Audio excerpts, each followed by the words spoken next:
Today, we're making some DIY mousetraps to take pest control into our own hands. If you're new here, we're the Bearded Family, working on building a simple life for ourselves, learning as we go, and sharing it all with you. Tag along with us.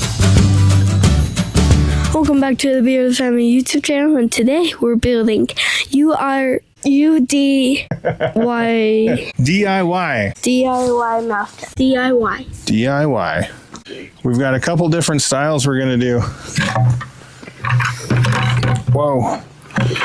They're both bucket traps. One's going to have a tin can suspended in the middle of it, maybe off to one side, so the little critters can get in there. And it will be on this piece of 1/8 inch stainless weld rod. Put it in there, run it through, and bingo bango. And then as they come up, walk, unsuspecting. They'll put some peanut butter or something here, and it'll spin, and down they go. That's idea number one. And it's going to be like that. Idea number two is more complicated, a little tricky. I stumbled across a mousetrap bucket lid that you can buy, and I don't remember how much they are, but I don't like buying stuff if I can make it, right? But this, I'll put a picture of the bucket lid, maybe like right here. Okay, so we're gonna make our own. We got bucket lid, and then I've got another bucket. I'm gonna hot glue onto the top with a deal cut out, and I'm thinking maybe put the bait back here on the backside. So they can walk in and boop, down they go. And then we'll have, again, a piece of 1/8 inch stainless weld rod. sitting right there. Probably notched into the bucket lid. Not super sure how to attach it to our trap door, but I'm thinking hot glue again. I mean, we'll see. I have an idea. What? We could cut out a square and then put a stick, find something, and as it goes up, can they get out? Maybe. That might be idea number 2 or idea number 3.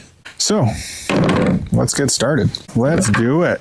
Yeah, we're going to set these traps up tonight, and we're going to see what we catch. Yeah, let me see that.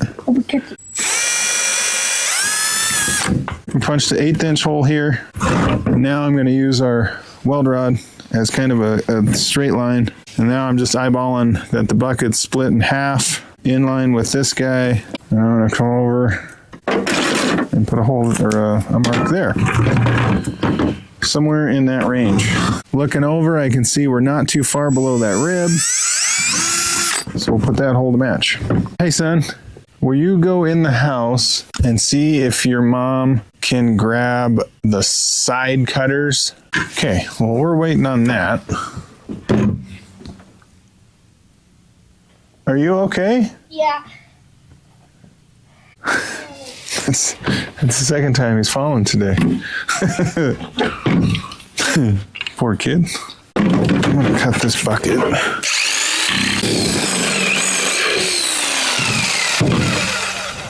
So our tools today are super simple. We've got just a jigsaw. Oh no. We're gonna use a hot glue gun. Hopefully that works. I'm not super sure yet. Set of drill bits and a cordless drill. Okay, now we have our side cutters. Folks out there might know them by a different name, but I'm not gonna say that. I'm gonna try it. It's really hard. Oh, you put some dents in it. See? Really hard. Stainless is a very hard material, especially when you're using old cutters. There.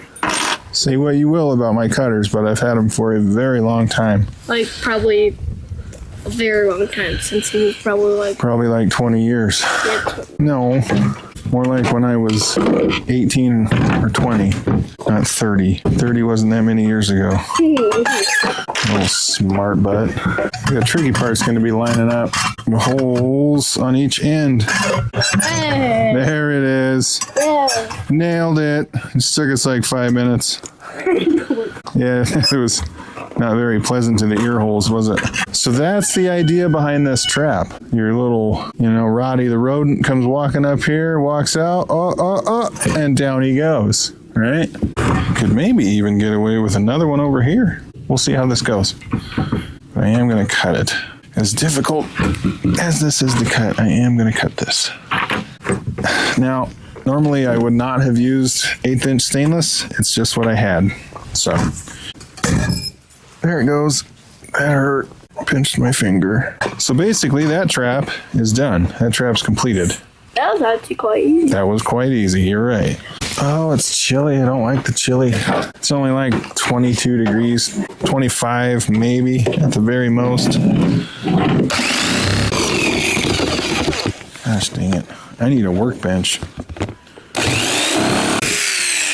That should be our trap door, I think. Yeah, the only reason I cut those bits out is so that when this trap door gets back in there, once it goes to trip, they don't have a chance to jump. And get out. Yeah, because, I mean, mice are actually fairly athletic little creatures, so They can jump really good. they can jump really well. I want to finish something. This. Oh, that would be perfect. We just need to figure out where a good balance point is here. And I think what I'm going to do, another thing I'm going to do is trim up the end of our trap door so that there's no way that it could ever not work. But we kind of need to figure out a balance point. That's actually not bad there. Oh, fingers are cold. It's so cold.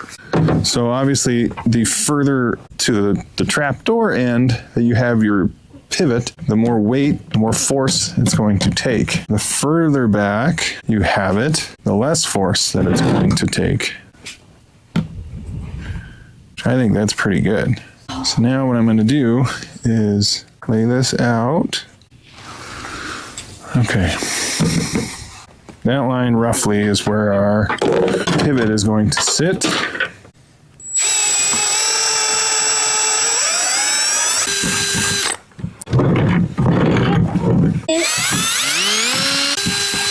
I've been trying to work through in my head how I'm going to do this. Oh gosh, bigger buckets. I'm hoping it didn't do it. Yes, it did. Heck yeah! Heck yeah! Super awesome. Basically what I did is where we want our pivot point, I drilled through each side, and it drills through the bucket too, right? And then I'm just going to notch the bucket, and then we can run our rod through, glue this to the rod, and then the lid, it'll be all one piece basically, right? And I'm wondering if I could use this like an end mill, and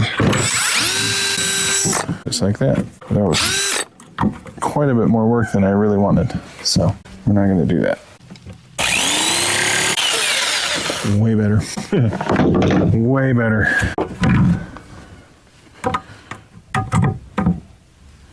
Okay. So check this out, partner.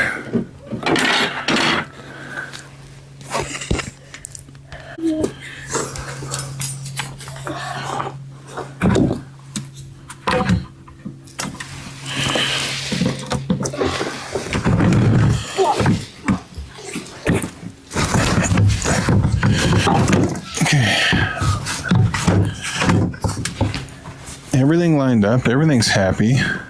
The only kicker is I'm going to open these holes up so that it spins easier, because a little rowdy rodent doesn't weigh very much. Oh yeah. Oh, that's more better.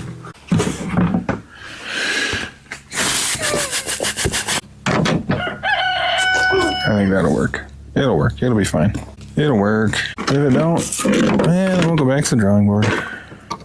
Glue gun is heating up, doing its happy dance.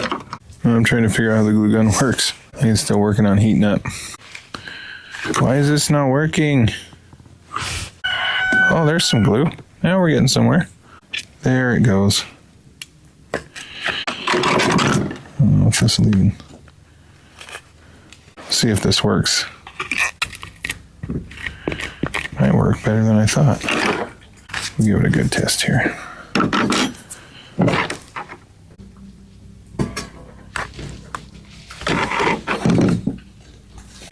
Oh, it's not super good, but I mean, it's not like I welded it on there, but I think it'll work. Yeah, because I mean, like, I'm pulling on it. And it eventually comes off, but we're going to go with it. We're going to try it. If it don't work, this is going to be the tricky bit, though. I think I need to pull this off. Okay, we're going to have to be quick about this.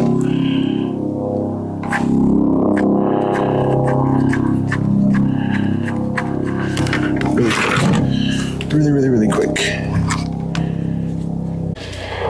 Okay, so that kind of worked. I think that will work. Well, still a little sticky. Yeah, I'm super excited about this. If you guys have animals, and chickens and horses and things, cows, whatever, you know that your feed, bedding, everything, right, just draws in mice, pack rats, depending on where you're at, rats. I get tired of setting, cleaning out, resetting, snap traps and things like that. So I want something that is set and forget. Yeah, that's what it is. Just like old Ron Popeil stuff. Set it and forget it. Uh-oh. There it goes. And they walk, boop. But it doesn't really reset itself. That's the only kicker there. I wonder if I could add some weight. I don't think that did anything. Other than probably just make a giant mess. No? It actually kind of worked. That's fantastic. Into the glue, I added a cotter pin. Use what you got, So now, put that up here. Oh, that's not going to work so good. That'll work. I just need to cut that back a little bit. Okay, so I'm going to take and nip these back a little bit. How complicated can I make this? Really complicated. Okay, all right, here we go.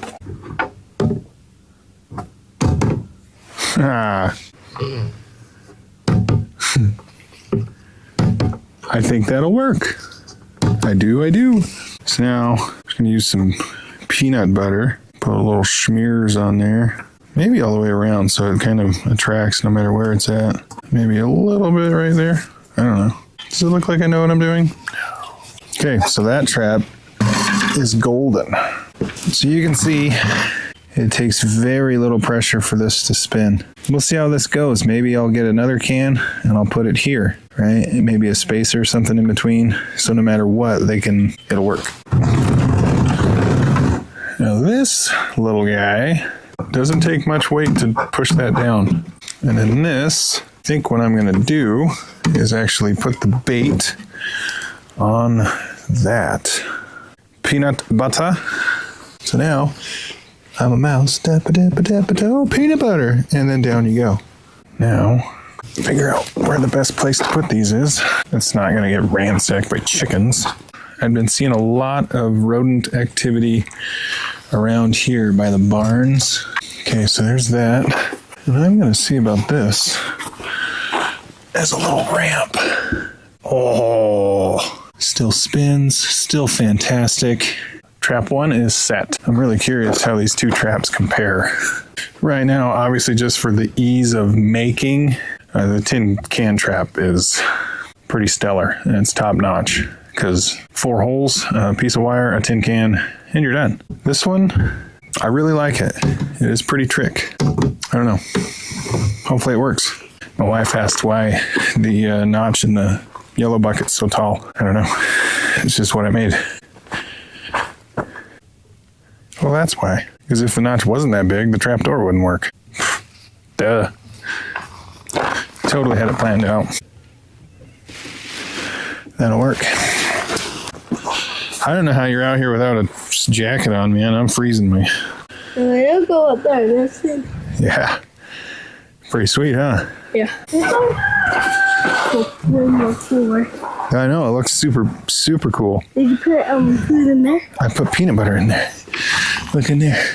And I'm thinking about putting a trail camera right here so we can watch it. Yeah, I think I'm gonna put a trail camera here. Maybe on the other one too if I can find a good spot. And then we'll see. We can see if mice even are around. I don't know. They're kind of done. They're built. We'll set up some cameras. we'll check back in the morning. All right. See you guys in the morning. All right. Good morning, everybody. You think there's one in there? I'm checking our DIY mousetraps. Junior says there's nothing here. Yeah. Nada. I don't think that one got any action either. No, there's nothing in there, son. So we just got to give it more time.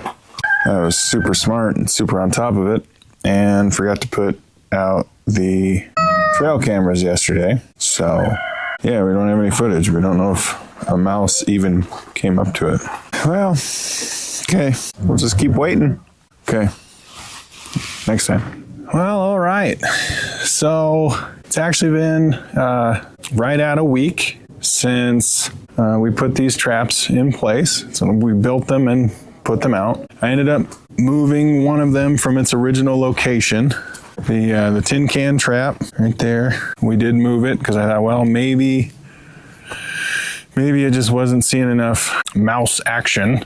I still don't know because it hasn't caught anything. So yeah, I don't know. But super awesome. The trapdoor style trap actually worked. We ended up catching a mouse yesterday with it. Super pumped. So with that being said, I know the other one will work, right? I guarantee you it'll work. It's just got to get a mouse to it. Maybe I got to play with the location of the can. Maybe there's mice going up there and they're not going out far enough to fall off. I don't know. Shush. Yeah, I got a bit of an audience here. Look at this. Hi, chickens. Hi, chicken. You want some scratch? Huh? It's kind of funny. I put scratch out around these a couple times throughout the week. Every day the chickens showed up. So now you guys kind of have hopefully an easy to follow along video on how to make your own traps. The one that's worked is a little more labor intensive, but it's super cool. I mean, super awesome. And I think it's scalable. If you had a garbage can or a 55-gallon drum, something like that, I don't know why you would need one that big, but you could make it work just as you would a 5-gallon bucket. Cool thing about this one is it has a lid most of the way on it. You don't have to worry about the mice jumping out. Pack rats probably would chew through it. Rats also the same, but mice you don't have to worry about that with. Now with the tin can trap, I've gotten countless comments on putting water or oil or antifreeze or blah, blah, blah, blah, blah, blah, blah, blah, blah. Lots of comments. I did put some canola oil in there, but I had one pretty awesome comment that talked about putting peanut oil. And I assume that's mainly for like a scent type of thing. So we're going to do that today. Got some peanut oil. We're going to put it in there. See what happens. Pour some on that. Pour it on in there. Maybe even a couple little dribbles down the board. Okay. So now I'm going to keep adding stuff to this until it either works or is just an absolute mess to clean up one day. Hopefully it's the former and not the latter. If you like the video, hit that like button. If you want to see more videos like this or any of our shorts, we do a lot of shorts, hit that subscribe button. Make sure your notifications are turned on so that you know when we put out new stuff. And last but not least, thanks for watching. We appreciate every single one of you that watch these videos. All right, we'll catch you on the next one.